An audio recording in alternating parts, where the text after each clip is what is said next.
Groove in the Moo, Field Day, Splendour in the Grass, Yours and Ours. The list goes on of Australian festivals where the youth flock to dress up and listen to their favourite bands. And have a few drinks, of course.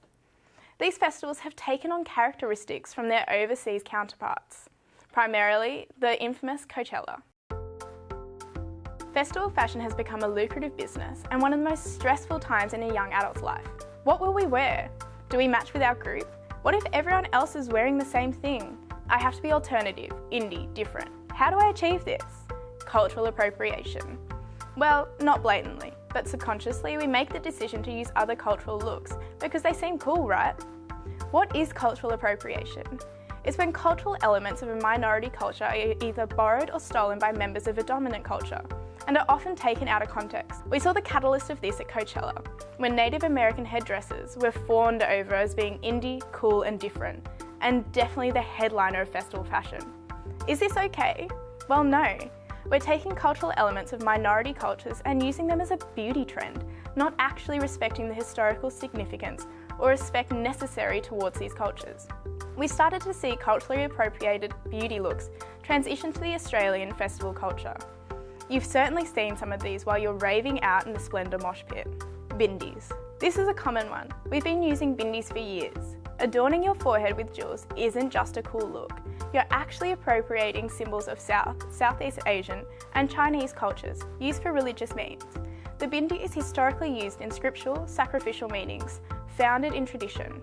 In Hindu cultures, bindis are used to symbolise married women and are actually a sign of good fortune. It's not a fashion statement. Think twice before you adorn your forehead with jewels. Are you being respectful? Did you know the history of the bindi? This is my favourite, feathered headdresses. Wouldn't you think this one was obvious? Like, come on, we've all seen the heavily inappropriate Disney film Pocahontas. I'm definitely not giving it any praise. But Native American feathered headdresses? Obviously cultural appropriation. Taking some minority cultures' elements and using them out of context? I hate to break it to you, but feathered headdresses are a big one. Here's a quick education. Feathered headdresses were an important ceremonial regala worn only by chiefs and warriors. Only men primarily wore them as well. Feathers hold significance in Native American culture to symbolise wisdom, peace, power and bravery. The more abundant the feathers on the headdress, the higher the rank of the warrior is. So once again, not a fashion statement. You are actually really disrespecting a culture that has already suffered so much from dominance. Maybe think about that before wearing one next time. Last one. One of the most popular is cornrows. Alright, I hate to admit it, but I unfortunately succumbed to the fashion statement and wore cornrows to a festival once. Cornrow braiding originated in Africa and the Caribbean.